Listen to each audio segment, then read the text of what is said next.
안녕하세요. 저는 어느덧 새 아이를 낳고 애셋맘으로 살아가고 있는 40대 여성입니다.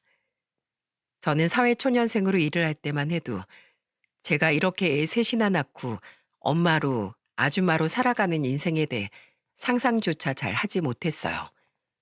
근데 어느 날 문득 제 현실을 보니까 사랑하는 남편이 제 옆에 있고 제 목숨을 내어주어도 아깝지 않을 아이가 셋이나 있더라고요. 그러면서 마냥 어리게만 살아왔던 제 인생에서 넘어가 엄마로서 아내로서의 삶을 살고 있다는 게 정말 신기하게 다가왔죠. 사람들은 결혼을 해야 진짜 철이 든다고 하잖아요. 하지만 그 철이 결혼해서도 안 드는 사람을 보면 참 답답하기 그지없는 것 같습니다. 근데 또 사람은 어쨌든 살아있는 것 자체가 기회라고들 하잖아요. 그리고 그 기회는 타이밍 좋게 잘 잡아야 하는 것 같은데요. 제 주변에 그 타이밍을 잘 잡은 사람이 무려 2명이나 있답니다. 그건 전부 다 제 시댁 쪽에 속해 있는 사람들이에요. 먼저는 제 남편이라고 할 수 있겠네요. 저와 남편은 소개로 만났습니다. 당시 남편과 만날 때 저는 직장 생활을 하고 있었어요. 월급을 많이 주는 곳은 아니었지만 그래도 웬만큼 제 앞가림은 할 수 있을 정도의 회사를 잘 다니고 있었죠.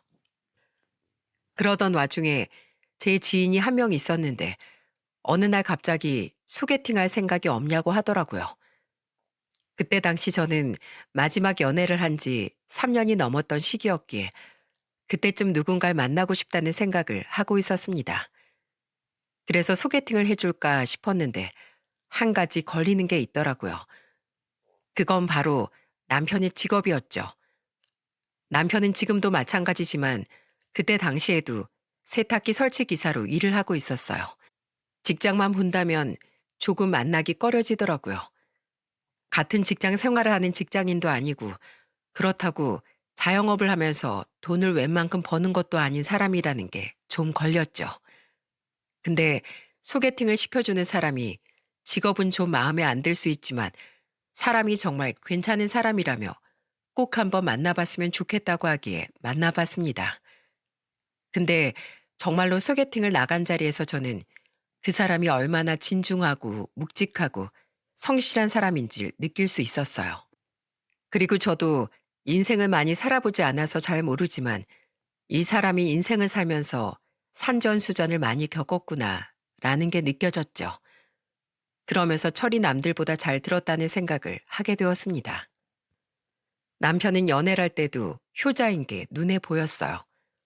그리고 자기 부모님한테만 잘하는 게 아니라 저희 부모님께도 정말 잘했죠.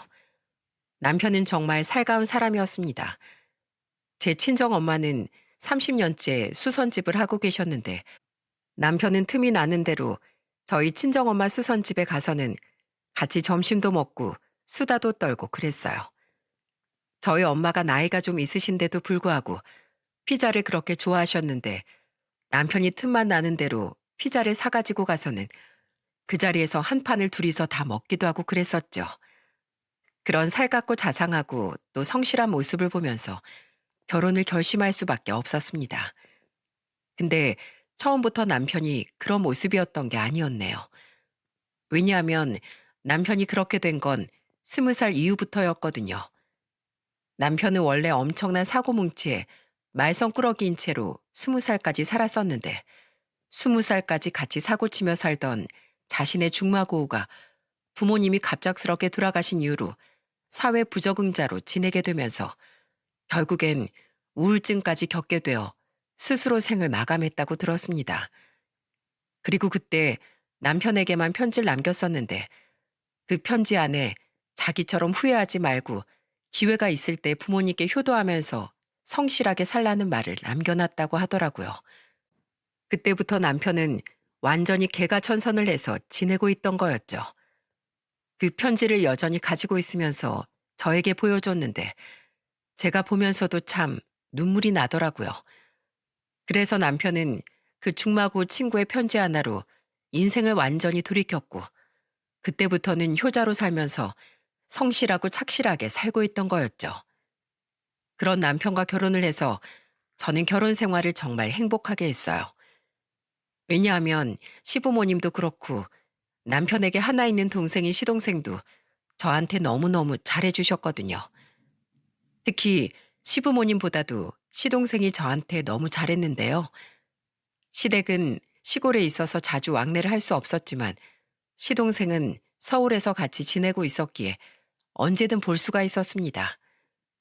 시동생은 남편과는 아주 다른 삶을 살고 있었어요. 왜냐하면 시동생의 직업이 아주 반전이었거든요. 남편은 어려서부터 사고뭉치에다 공부도 하기 싫어하는 날라리 학생이었다면 시동생은 완전 정반대로 시골 동네에서 알아주는 수재였습니다. 그래서 시동생은 무려 판사가 되어 일을 하고 있었죠.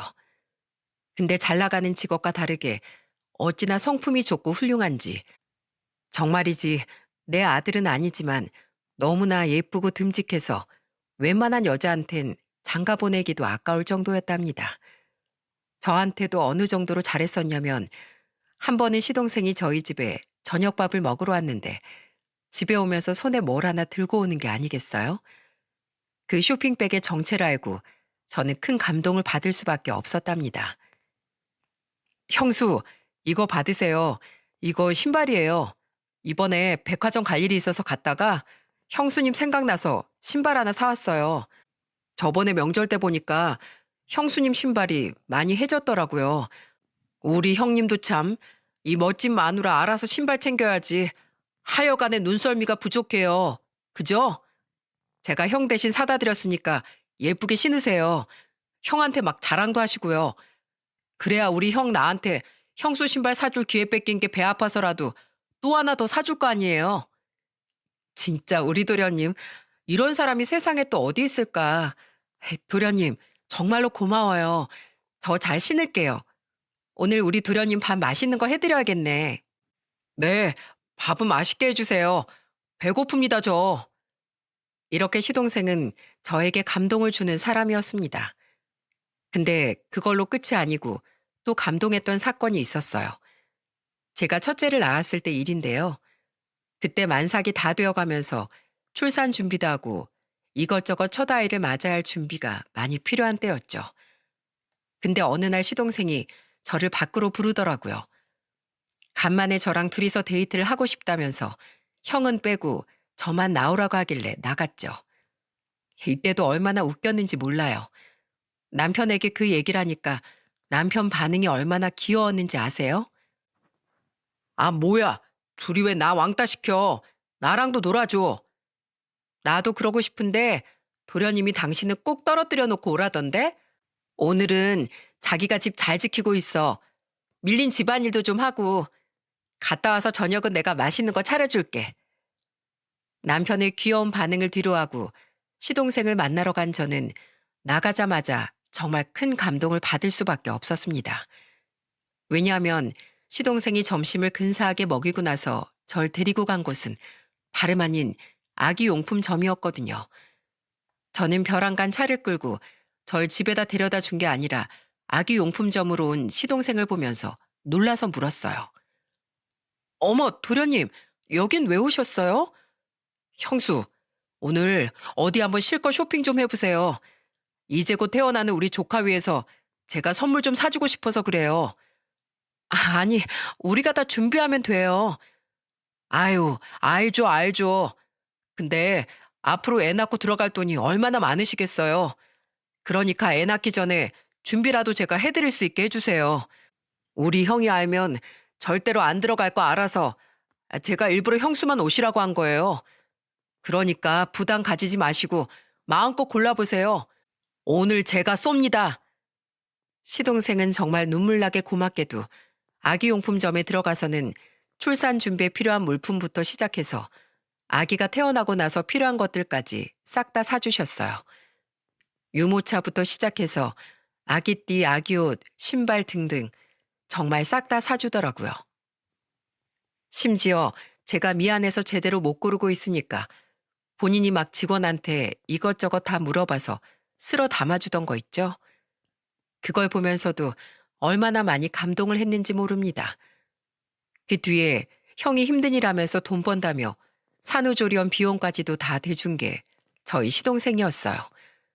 그 뒤로 제가 애를 2명이나 더 낳았는데도 두 아이 다 산후조리원은 우리 시동생이 비용을 다 대주었죠. 애기 낳고 나서는 시어머니가 시동생에게 부탁해서 저 몸보신하라고 좋은 것도 얼마나 많이 사줬는지 모릅니다. 그래서 저는 진짜로 시댁 덕분에 행복한 결혼 생활을 할 수 있었죠. 그렇게 행복한 결혼 생활을 하고 있던 도중 저는 어려움도 한번 겪어야 했어요. 그건 바로 저희 친정엄마가 돌아가신 일이었죠. 결혼하고 7년 뒤에 엄마가 유방암으로 돌아가시게 되었고 저는 큰 슬픔에 빠져야 했습니다. 근데 그때도 남편이랑 시동생이 장례식장에서 힘이 많이 되어 주었습니다. 그래서 그 슬픔도 잘 이겨내고 넘어갈 수 있었어요. 친정엄마가 돌아가시고 나서는 제가 엄마가 운영하시던 수선집을 이어받아 하게 되었습니다. 그때 당시 마침 아이를 연달아 낳게 되면서 회사에서 육아휴직을 했었는데 복귀가 쉽지 않아 고민하고 있던 찰나였어요. 근데 엄마가 돌아가시면서 수선집에 비게 되었기 때문에 그때 제가 들어가 일을 하기로 한 거죠. 저는 엄마한테 배운 잔재주로 수선집을 재미있게 운영해 나가고 있었습니다. 그때 아이들도 잘 크고 제 일도 나름 재미를 가지고 하면서 평화롭게 지내고 있었어요. 그때 당시 다 완벽했던 저에게 딱 하나 바라는 것이 있었다면 우리 시동생이 장가를 가는 거였죠. 근데도 한참 동안을 결혼 생각을 안 하다가 나이가 45세가 되었을 때쯤 드디어 결혼을 하겠다며 여자를 데리고 왔더라고요. 여자는 참했습니다. 조용조용한 성품에 얌전했죠. 거기다가 집안이 되게 좋았어요. 한 사업가 집안의 귀한 따님이었습니다. 용케도 시동생이 이런 귀한 집 자제를 어떻게 만났나 했더니 판사나 검사들을 집중적으로 중매해주는 중매쟁이들이 있다고 하더라고요. 그리고 그 중매쟁이들한테 돈 많은 사람들이 돈을 주면서 소개를 시켜달라고 하는데 한 중매쟁이가 제 시동생을 눈여겨보고 있다가 접근을 해서 소개를 시켜준 거였어요. 거기에서 시동생이 연애를 하게 되면서 드디어 결혼을 생각하게 된 거예요. 저희 시댁 입장에서는 대환영이었고 그 중매쟁이를 은인으로 생각할 정도였답니다. 하지만 시동생이 결혼하고 나서부터 그 중매쟁이는 저희한테는 원수나 다름없었어요. 왜냐하면 동서는 결혼하자마자 그 태도가 180도 싹 바뀌어서는 정말 듣도 보도 못한 무개념녀로 변해버렸거든요.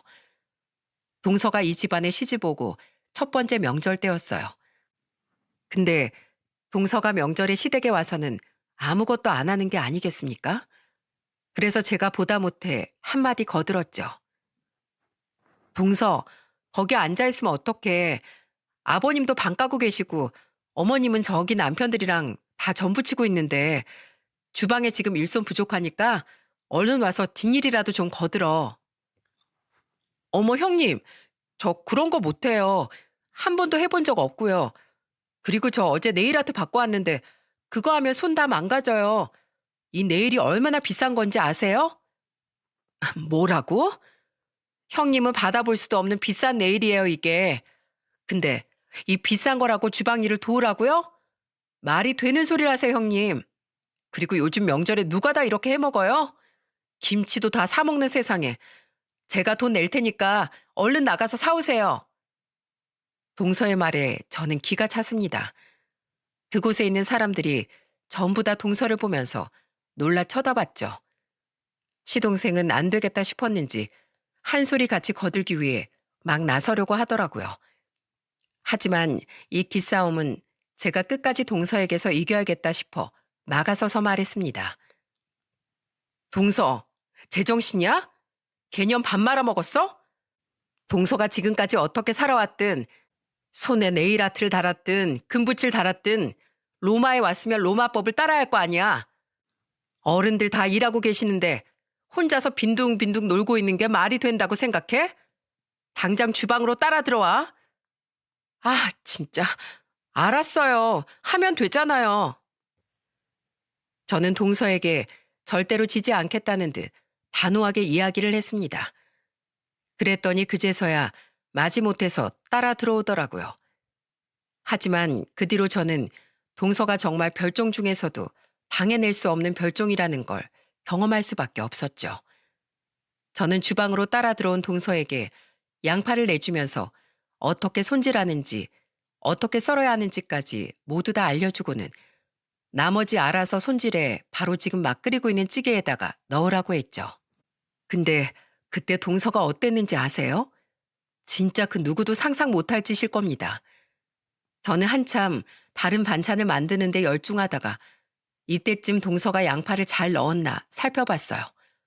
그리고 거기에서 저는 깜짝 놀라 소리를 지를 수밖에 없었죠. 어머나, 이게 뭐야? 동서, 이게 무슨 짓이야? 아, 왜요? 그러게, 내가 이런 거 나한테 시키지 말라고 했잖아요. 저 이런 거 하나도 안 해봤다니까요? 보세요. 저 시키니까 일이 어떻게 돼요? 그러니까 저 시키지 마세요. 흥! 제가 국을 보고서 소리를 지를 수밖에 없었던 이유는 동서는 제가 알려준 대로 하지 않고 아예 생 양파를 씻지도 손질도 하지 않고 그냥 그대로 국에다가 넣어버렸기 때문이었습니다. 딱 보니 동서는 더는 일을 시키지 말라는 의미로 일부러 일을 그렇게 다 망쳐버린 거였어요. 너무 화가 난 저는 동서를 주방에서 내쫓아 버렸습니다. 그리고 이 사태를 시부모님과 남편, 그리고 시동생까지 알게 되었죠.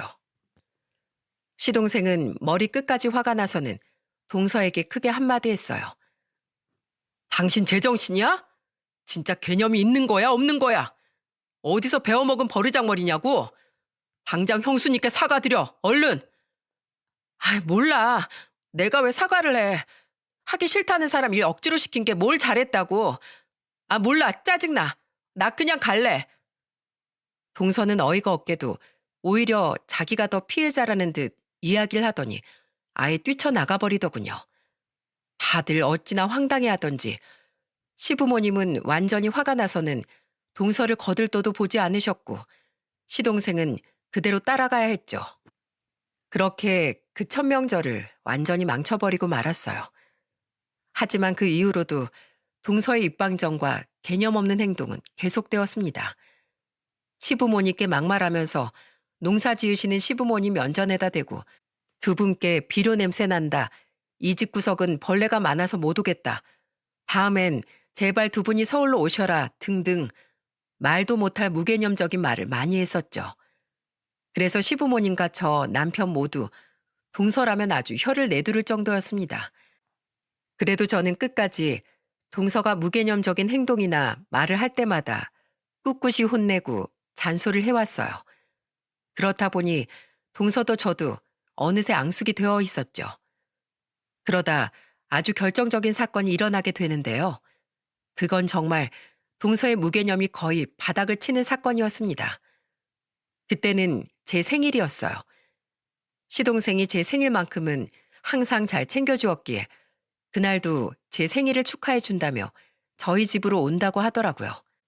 근데 그때 남편이나 시동생은 퇴근을 아직 안 했을 텐데 일을 하는 동서가 먼저 저희 집에 온 게 아니겠어요?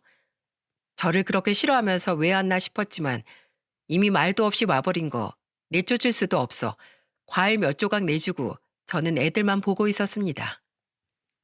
근데 역시나 거기에서 동서는 입방정을 또 떨어대더라고요. 형님, 근데 이 집 얼마짜리예요? 여기 일단 빌라인데다 뭐 사이즈만 보면 한 2억? 아니면 1억? 암튼 뭐 1, 2억 돼요? 그것도 현금으로 다 못 사고 대출 절반 이상 받았다면서요? 이런 좁은 데서 어떻게 살아? 아우, 좀 오래된 빌라라 그런가 집도 좀 냄새 나는 것 같고. 형님, 이런 데서 살면 좀 구질구질하지 않아요? 난 집이 몇 평인지 아시나 모르시나. 우리 집은 한강도 보이는 집이라 집가만 해도 15억이 넘어요. 15억이. 동서 말이 심하네. 동서는 그거 다 동서가 번 돈으로 산 거 아니잖아. 우리가 직접 다 번 돈 어렵게 모아서 산 거야. 그리고 사람들 대부분이 다 그렇게 살고. 동서는 부모 잘 만나서 그런 어려움이 없어 모르겠지만 동서도 동서네 부모님 아니었으면 다 이렇게 살았어. 알아?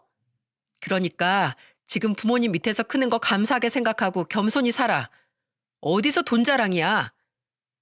저는 너무 어이가 없고 화가 나서 동서에게 한마디 했습니다. 근데 거기에다 대고 동서는 아랑곳하지 않고 말하더라고요. 형님, 괜한 자존심 부리지 마세요. 잘난 부모 만난 것도 능력이에요, 능력. 운도 타고나는 거 몰라요? 아주버님은 타고난 머리가 없으니까 몸으로 고생하면서 사는 거고, 우리 남편은 머리가 타고나게 좋으니까 판사하면서 떵떵거리며 사는 거라고요. 형님, 저희 아버지가 얼마나 부자인지 알아요? 형님 지금 타고 다니는 소형차 있잖아요. 그거 딱 보니까 완전히 구형이던데 지금처럼 괜히 저 건들지 말고 그냥 조용히 입 닫고 지내시면서 저한테 꼰대들이라 하는 소리 다 그만두시고 제 말 잘 들어주고 저한테 아부 좀 떨면 내가 우리 아빠한테 말해가지고 고급 세단 하나 사드릴게요.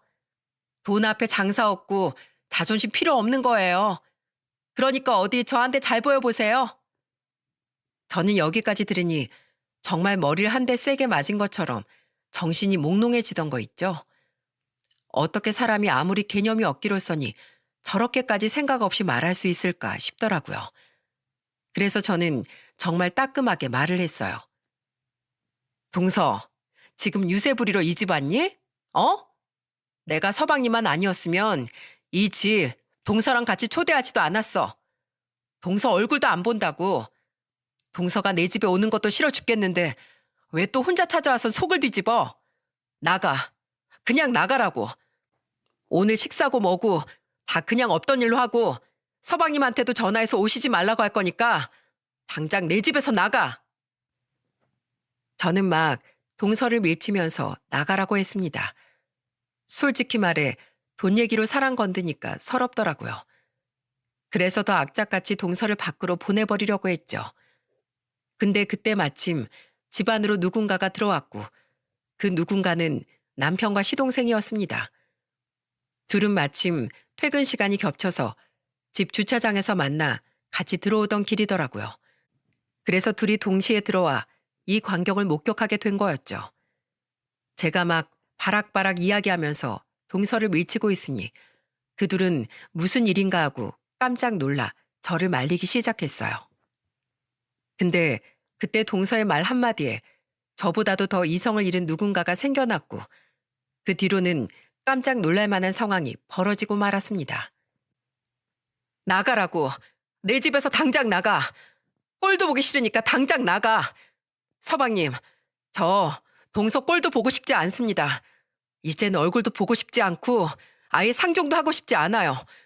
그러니까 제발 저 인간 좀 데리고 나가세요. 제발요. 여보, 왜 이래 정말. 그만해. 그만 못해. 저 여자가 나한테 뭐라고 했는지 알아? 자기한테 굽신거려 보래. 그럼 지네 아빠한테 잘 얘기해서 나 차 바꿔준다고.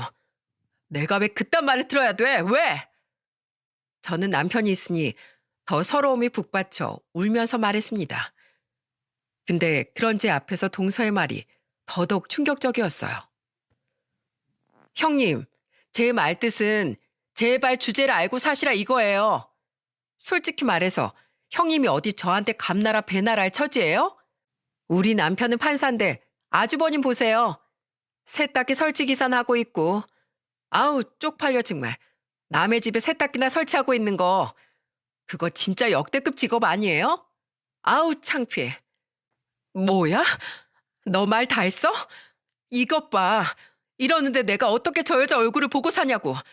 당장 나가. 우리 집에서 나가라고. 어디다가 지금 소리 질러요? 내가 지금까지 얘기한 거 뭐로 들은 거예요? 내가 누군지 몰라요? 다시 말씀드려야 돼요? 나 판사 아내예요. 판사 아내. 내가 어디 마음 잡고 형님이 지금 나 밀치고 한 거 죄명 다 찾아서 신고해 볼까요? 구속당하게 해주냐고요. 동서는 급기야 저에게 완전히 선 넘는 말을 해버렸고 그 말 한마디에 우리 모두는 얼음이 되어버리고 말았습니다. 그리고 얼마 뒤에 그 얼음이 완전히 깨져버렸고 그 얼음장 같은 분위기를 깨버린 당사자로 인해 우리는 깜짝 놀랄 수밖에 없었어요. 그 얼음장을 깬 당사자는 다름 아닌 저의 남편이었습니다. 남편은 갑자기 충격받은 상황에서 정신을 확 차리더니 바로 시동생에게로 가더니 시동생의 귀싸대기를 때려버리는 게 아니겠어요? 그러면서 제가 발악하며 화를 냈던 것처럼 남편 역시 소리를 지르며 시동생에게 화를 내기 시작했죠. 야, 넌 네 마누라 교육 똑바로 안 시켜? 고작 장가 간다는 게 저런 여자한테 장가 들어서 지금 내 집안을 풍비박산 만드는 거야? 어? 내가 전에도 얘기했지. 한 번만 더 네 마누라 교육 똑바로 못 시키면 내가 그땐 안 참는다고 했어, 안 했어? 네가 감히 네 형수란 사람한테 저런 모욕적인 짓거리를 당하게 해? 어? 저희는 정말로 그때 깜짝 놀랐습니다. 남편은 그래도 그동안에 동서가 아무리 미운 짓을 해도 앞에서는 묵묵히 있었던 사람이었거든요. 그러다가 동서의 행동이 너무 지나치니까 그제서야 지난번에 겨우 한 번 시동생에게 마누라 교육 잘 시키라고 얘기를 했던 모양이더라고요. 근데 그 뒤로 또 이런 일이 터지고 나니까 남편은 너무 화가 나는데 차마 동서를 때릴 수는 없으니 자기 동생 귀싸대기를 날려버린 거였어요. 근데 착한 시동생은 그걸 맞고도 가만히 있더라고요. 그러면서 저와 남편 앞에 머리를 조아리며 사죄를 하기 시작했어요. 형, 미안해. 내가 그렇게 교육을 시켰는데도 또 저럴 줄 몰랐네. 미안해 정말. 차라리 날 더 때려 형. 날 때려서 형 화가 풀리면 더 때려도 돼. 얼마든지 때려. 내가 얼마든지 맞을게. 형수님, 저 한 대 때리세요. 제가 대신 다 맞겠습니다. 시동생은 보기가 안쓰러울 정도로 저희한테 미안해했습니다. 그런데도 동서는 여전히 정신을 못 차리고 옆에서 난리를 치더라고요. 어머, 왜 때려요? 내 남편을 왜 때리냐고요? 여보, 빨리 신고해. 뭘 더 때리라는 거야? 빨리 신고해야지. 당장 깜빵에 넣어버리자. 빨리. 동서의 호들갑을 보면서 시동생은 기가 차다는 듯이 말을 했어요. 야, 네가 인간이야? 어? 다 너 때문에 일어난 일이잖아. 왜 이렇게 정신을 못 차려? 왜 이렇게 속이 없어? 왜 이렇게 우리 집안을 발칵 뒤집어 놓냐고. 난 도저히 못 살겠다. 너랑 결혼 생활 한 3년 동안 정말 이제 하루하루가 다 지옥 같아. 나 이젠 도저히 너랑 못 살아. 이혼해. 갈라서자 우리. 급기야 시동생은 동서를 보며 이혼 선언까지 했습니다. 그제서야 동서가 일이 잘못 돌아가고 있다는 걸 느꼈는지 당황을 하더라고요. 뭐? 이혼? 아니 여보, 내가 무슨 잘못을 했는데 우리가 이혼을 해. 왜 이혼을 하자는 거야? 됐고, 가서 얘기해. 형수님, 죄송합니다. 저희 먼저 가보겠습니다. 더 이상 있으면 제가 더 못 볼 걸 보일 것 같네요. 오늘 형수님 생일 잘 챙겨드리고 싶었는데 이런 걸 보이게 되어서 다시 한번 죄송합니다. 다음에 제가 다시 따로 연락드릴게요. 형, 미안해. 나 먼저 가볼게. 형수님 좀 잘 달래줘. 정말 미안해, 형. 시동생은 엄청나게 지친 표정으로 동서를 데리고 나갔습니다. 그리고 정말로 결혼한 지 3년 만에 이혼을 결심한 것 같더라고요. 말 그대로 그동안 참았던 것이 다 폭발을 해버린 상황이었죠. 그렇게 끌려나간 동서는 얼마 못 가 완전히 태세가 전환되어서 찍소리도 못하는 사람으로 바뀌어 돌아올 수밖에 없었습니다. 그게 다 어떻게 된 일이냐고요? 한 달간 연락이 없던 동서와 시동생은 그동안 말 그대로 정말 다이나믹한 시간을 보냈더라고요.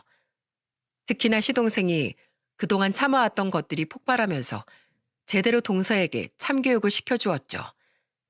지금부터 들려드린 이야기는 저와 남편이 시동생에게 다 들은 이야기를 전달해 드리는 거니 흥미롭게 들어봐 주시길 바랄게요. 시동생은 그날 저희 집에서 나가자마자 바로 동선의 친정으로 찾아 들어간 듯 했습니다. 그리고는 가자마자 시동생은 장인어른에게 이렇게 말을 했대요. 장인어른, 저 도저히 장인어른 따님하고 더는 같이 못 살겠습니다. 도대체 가정교육을 어떻게 시키셨는지 모르겠네요. 어떻게 자기보다 윗사람인 어른한테 말을 함부로 하고 집안에 저희 형이나 저희 형수한테 삿대질하고 모함하고 뒷담화 까고 그럴 수가 있죠? 저희 부모님한테도 그동안 얼마나 철없이 굴었는 줄 아세요? 제가 지금 3년 동안 지켜봤는데 이 사람 절대로 바뀔 스타일이 아닙니다. 이런 여자하고 저는 결혼 생활 못합니다. 장인어른이 저한테 지금까지 잘해주셨지만 제가 장인어른과 사는 것도 아니고 결혼 생활이라는 게 그것만으로 사라지는 것도 아니잖아요. 물론 전 장인어른께 배울 점이 많다고 생각을 합니다. 자수성가하시면서 그 고생을 하시면서 지금까지 이 사업을 다 일궈내신 거잖아요. 그런 점에선 정말 존경받아 마땅하시지만 정말 외람된 말이지만 자식 교육은 못하셨어요. 이건 정말 너무하셨어요. 그러니 저희 이혼하겠습니다. 말리지 말아주세요. 시동생은 정말 진지하게 사돈어른에게 말을 한 듯 했어요. 근데 그 시동생 장인어른은 이야기를 들어보니까 어렸을 때 굉장히 힘들게 살았다가 자린고비 해가면서 실패와 성공을 반복하다가 겨우 성공한 케이스였더라고요. 그래서 이분도 처음부터 사업가 집안에서 좋은 환경 받아 먹으면서 살아온 세월이 아니다 보니 옳고 그름이 엄청 정확한 분이셨죠. 그런 사람 앞에서 자기 사이가 본인 딸과 더는 같이 못 살겠다고 하니 얼마나 깜짝 놀라셨겠습니까? 게다가 상견례장에서도 본인이 직접 말을 해줘서 알았지만 시동생네 처부모님은 저희 시동생을 굉장히 마음에 들어했어요. 판사라는 직업을 가지고 있어서도 그렇지만 사람 자체가 굉장히 예의 바르고 묵직한 게 성품이 좋다는 걸 알고 있었기에 마음에 더 들어하셨죠. 그런 사위가 이혼 선언을 했으니 그쪽에서 가만히 있을 리가 있겠습니까? 그래서 그 자리에서 그 사돈 어른이 이렇게 말을 하셨다고 하더군요. 자네, 그게 무슨 말인가? 이혼이라니? 그것만은 절대 하지 말아주게. 다 내 잘못이네. 내가 어렸을 때 사업만 한다고 해서 집안에 돈만 갖다 주고 오냐오냐 키워서 그래서 그러네. 내가 미안하네. 다 내 잘못이네. 도대체 내가 어떻게 하면 좋겠는가? 자네가 이혼만 말아준다면 내가 자네가 하라는 대로 다 하겠네. 간절하게 말을 하는 사돈 어른을 보면서 시동생은 아주 발칙한 조건을 내밀었다고 했습니다. 장인어른, 그럼 정말로 제가 하는 대로 다 하시겠습니까? 아, 물론이지. 내가 정말 뭐든 다 하겠네. 말만 해보게나. 정 그러시다면 제가 이혼에 대해서 다시 한번 고민을 해보겠습니다. 그리고 장인어른뿐만 아니라 이 사람 하는 거 보고 이 결혼을 계속 이어갈지 아니면 멈출지 생각해 볼게요. 알겠네. 말만 해보게나. 자, 그럼 제가 거는 조건은 2가지입니다. 그래. 그게 뭔가. 첫 번째는 모든 금융적인 지원, 모든 돈, 모든 카드, 장인어른이 카드 주신 거, 그리고 매달 생활비 주신 거, 또 돈 필요하다고 할 때마다 매번 돈 보내주신 거, 그거 일절 다 끊어주세요. 모든 경제적인 부분들 다 끊어버리십시오. 뭐? 아니, 얜 지금까지 일도 한 번도 제대로 해본 애가 아닌데 그럼 어떡하란 말이야. 싫으십니까? 싫으면 그냥 가겠습니다. 아니야. 아닐세. 어디 더 말해보게. 2번째는 한 달 동안 이 사람이랑 연락 끊어주십시오. 제가 어떻게든 사람 만들어서 데리고 오겠습니다. 뭐? 연락을 끊으라고? 아니, 그래도 어떻게 연락까지 끊는가? 못 끊으시겠습니까? 딱 보니까 장인어른께서 이렇게 아내를 오냐 품의 자식으로만 키우셨었네요. 그럼 저는 더는 같이 못 사니까 장인어른이 데리고 사십시오. 전 이만 가보겠습니다. 아닐세 박서방. 왜 이렇게 자네 성격이 급한가? 판사나 되는 양반이 그렇게 성격이 급해서 쓰나? 알았네, 알았어. 내가 다 할게. 근데 그것만 지켜주면 이혼은 안 한다는 거지? 네, 그렇게만 해주세요. 알았네, 알았어. 내 당장 카드 끊고 돈 일체를 지원 안 하면 되는 것이지? 맞습니다. 알았네. 알았어. 자, 보게. 핸드폰에서 우리 딸 연락처 차단하겠네. 내가 지금 당장 자네가 보는 앞에서 차단함세. 네, 감사합니다, 장인어른. 그리고 제가 이렇게 무례를 저질러서 죄송합니다. 하지만 꼭 따님 제가 사람 만들어서 돌아오겠습니다. 시동생은 그날 그렇게 선전포고를 하고 동서를 데리고 왔다고 했습니다. 그 뒤로 시동생은 동서를 데리고 정말 생각지도 못한 곳으로 데리고 갔다고 했어요. 그곳은 바로 병원이었습니다. 시동생이 아는 지인 중에 성형외과 원장이 있었는데 그 친구에게 부탁을 해서 거기 병원 청소를 시켜버린 거였죠. 한 달 동안 청소를 시키고 그 대신에 월급은 최저시급으로 달라고 했던 모양이었어요.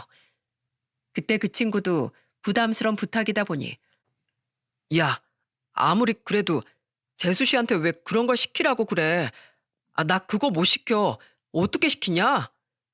친구야, 부탁이다. 내 부탁이야. 날 정말 친구라고 생각한다면 제발 내 부탁 좀 들어줘. 이렇게 이야기를 하면서 어렵게 동서가 그 병원으로 들어가 청소 일을 할 수 있도록 한 거였어요. 그러면서 시동생은 동서에게도 이렇게 말을 했다고 했습니다. 자, 당신 나하고 이혼하고 싶지 않지?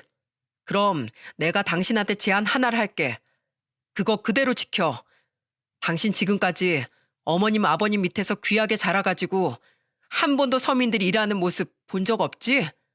어떻게 돈 버는지 모르지? 그러니까 돈이 우습지. 돈 10,000원짜리 하나, 1,000원짜리 버는 게 얼마나 힘든지 당신 한 번도 경험하지 못했잖아. 그래서 우리 집안 무시하고 형수님을 네가 무시하는 거잖아. 아니 뭐 부모 잘 만나서 받는 건데 그게 무슨 잘못이야? 그래, 난 부모 잘못 만나서 그렇게 돈 쓰는 여잔 싫어. 앞으로도 계속 그렇게 살 거면 지금 당장 이혼 도장 찍어. 근데 만약에 당신이 돈의 값어치를 알고 나랑 이혼하기 싫으면 내가 내는 제안에 따라와. 그럼 나도 당신 하는 거 봐서 결혼을 더 이어서 할지 말지 생각해 볼 테니까. 뭔데 말해봐. 나 이혼하기 싫단 말이야.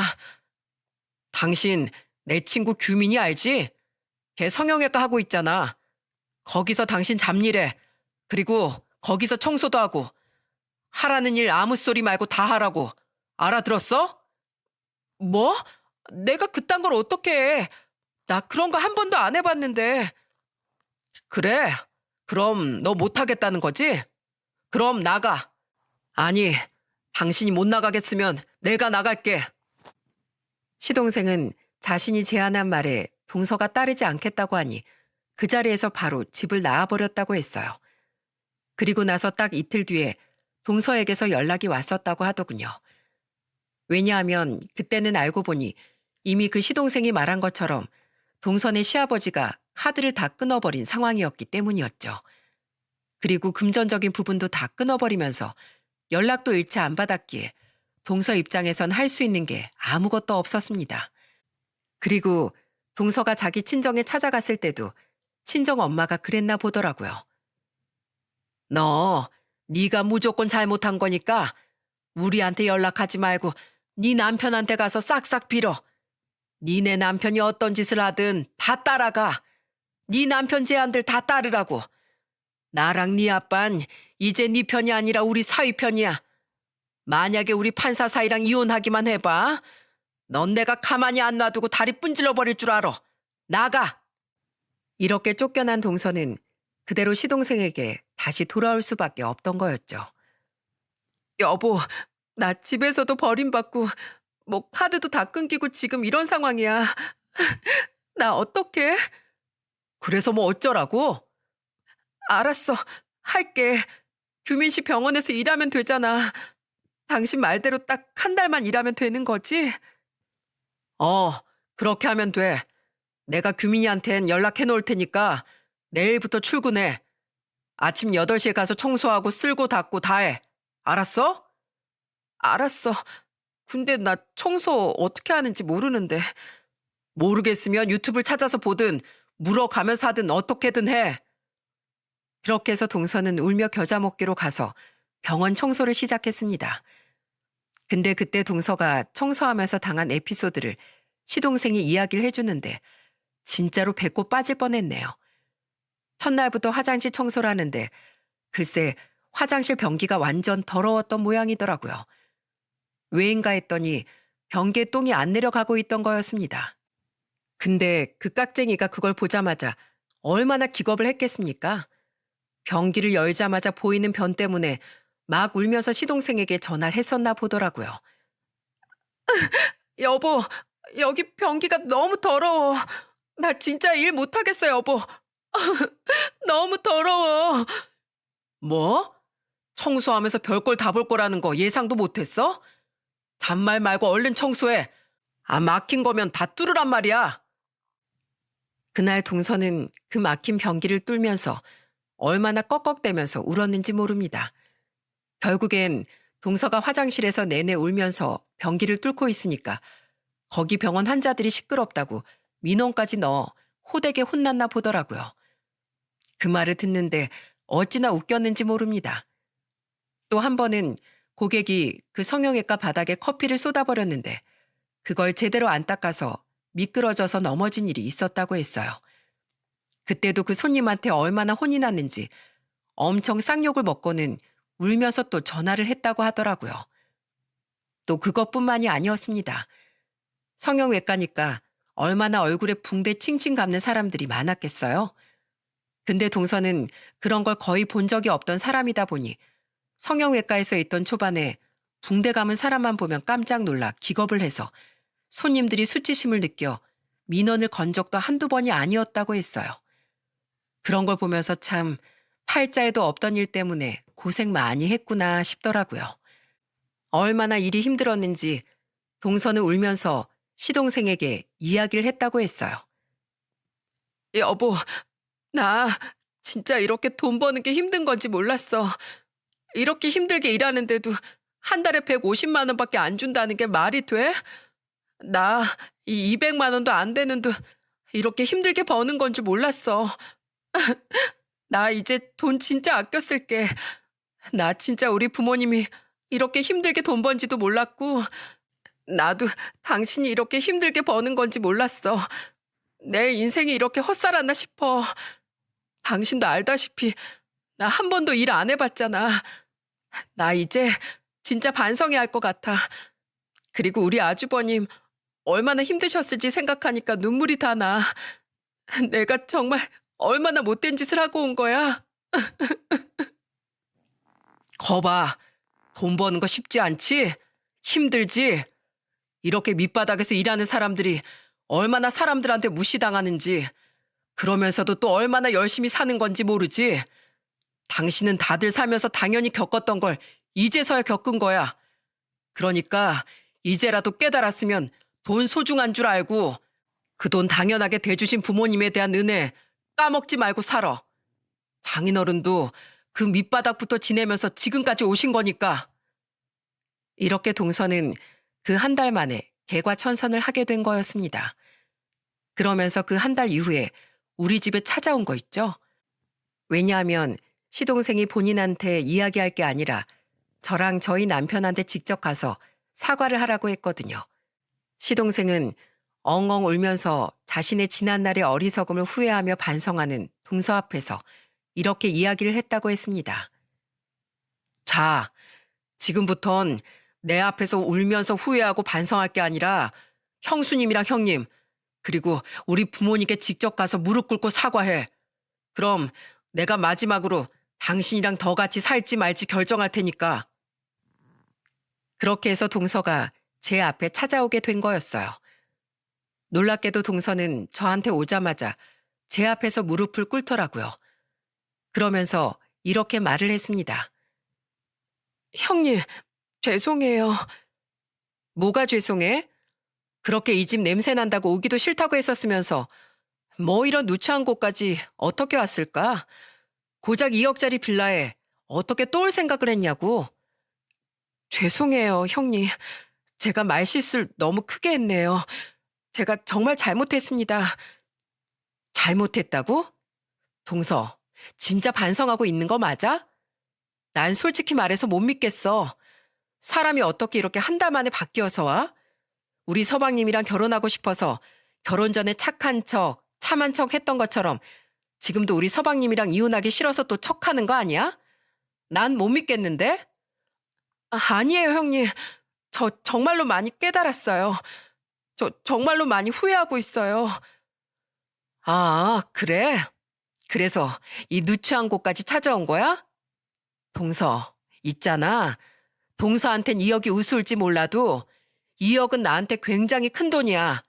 근데 고작 2억짜리 집에 어떻게 사냐면서 날 무시했지? 거지 같다고 했지? 죄송해요, 형님. 제가 정말로 생각이 짧았어요. 사실 이 집 좋아요. 정말 좋아요. 제가 형님이 하도 저한테 핀잔만 주시고 뭐라고 하시니까 솔직히 제가 좀 형님이 미워서 더 말을 못되게 했어요. 근데 그것도 다 제가 그전부터 형님한테 잘못한 게 많아서 형님이 혼낸 것뿐이었는데 제가 너무 못났었어요. 죄송해요, 형님. 동서는 정말로 반성을 했던 건지 닭똥 같은 눈물을 펑펑 흘리면서 저에게 죄송하다고 말을 했습니다. 그 모습을 보니 정말 정신을 차린 건가 싶더라고요. 하지만 여기에서 저한테만 그랬다면 저는 믿지 않았을 거예요. 근데 그 이후로 동서는 시댁의 시부모님에게도 사죄를 하더라고요. 그날은 동서가 저희 부부더러 또 같이 가달라고 해서 따라갔습니다. 본인이 너무 잘못한 게 커서 우리 부부까지 다 같이 시댁에 내려가서 죄송하다고 말씀드리고 본인이 직접 만든 음식을 꼭 대접하고 싶다고 했었거든요. 그래서 따라 내려가 줬죠.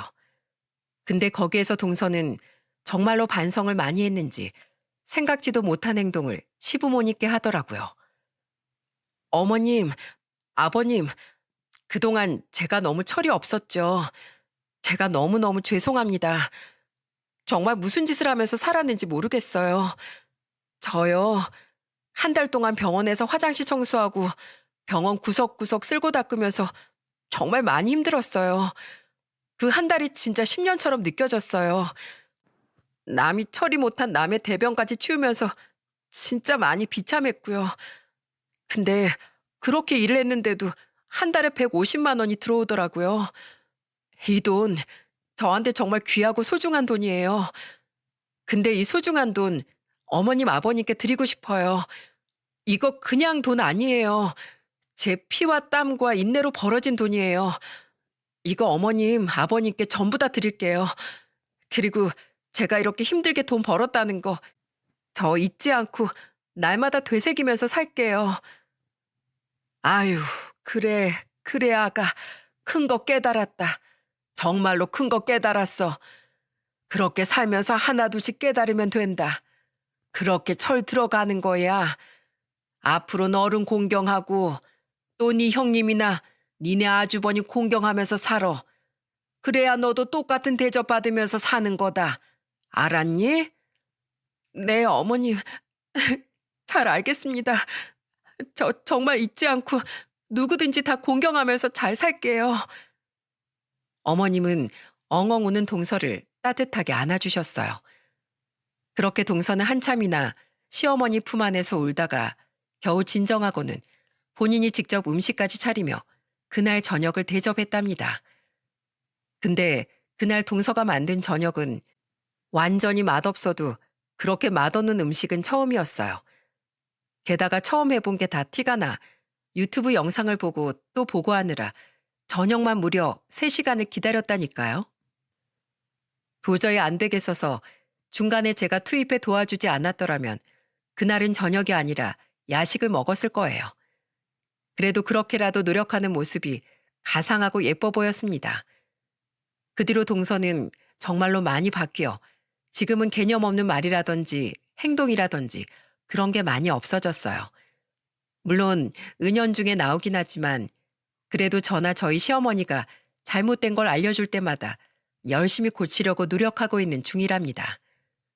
그리고 그날 그 맛없는 음식을 동서가 처음 제대로 차려준 음식이라며 열심히 먹는 시동생 모습을 보고 난 이후부터는 동서는 결혼 생활 3년 내내 배달 음식 해먹고 외식만 하면서 살았던 게 시동생에게 너무 미안하다며 이제는 밖에서 고생하는 남편 위해 저녁이라도 잘 챙겨주고 싶다면서 요리까지 배우고 있답니다. 그게 1년 동안 쭉 이어져고 있는 중이에요. 아직 1년밖에 안 되어서 동서가 또 앞으로 어떻게 변할지 모르겠지만 그래도 지금까지는 너무나 잘 지내고 있는 중이에요. 여러분, 사람 한 명이 바뀐다는 거, 그거 정말 쉽지 않은 일이잖아요. 근데 그 힘든 일을 우리 시동생이 해냈습니다. 그게 얼마나 또 기특하고 자랑스러운지 몰라요. 그리고 그 시동생의 노력이 헛되지 않게 저는 앞으로 또 동서가 개념 없는 모습을 보이면 형님으로서 이 집안의 큰며느리로서 따끔하게 혼을 낼 생각입니다. 여러분, 여러분은 제 사연을 들으면서 무슨 생각이 드셨나요? 저는 우리 동서를 보면서 들었던 단 하나의 생각이 있습니다. 그건 바로 나보다 남을 낮게 여기며 살자는 거였어요. 동서는 항상 사람들을 자기 발 아래 두고 보던 사람이었죠. 그래서 자기 시어머니 시아버지도 못 알아보고 그렇게 무례하게 행동을 했던 거였어요. 하지만 그게 얼마나 미련하고 개념 없는 짓인지를 동서는 이혼까지 할 뻔하면서 깨닫게 되었답니다. 근데 그때라도 깨달아서 얼마나 다행인가요? 지금 이렇게 잘 지내고 있으니까요. 저는 그런 동서를 보면서 저도 더 나보다 남을 낮게 여기며 사는 사람이 되어야겠다고 다짐을 했습니다. 그리고 동서도 저보다 아랫사람이지만 동서의 그 밝은 모습과 순수하고 해맑은 모습은 참 예쁘다고 생각하며 그런 모습들은 나도 배워야지 하며 바라보고 있어요.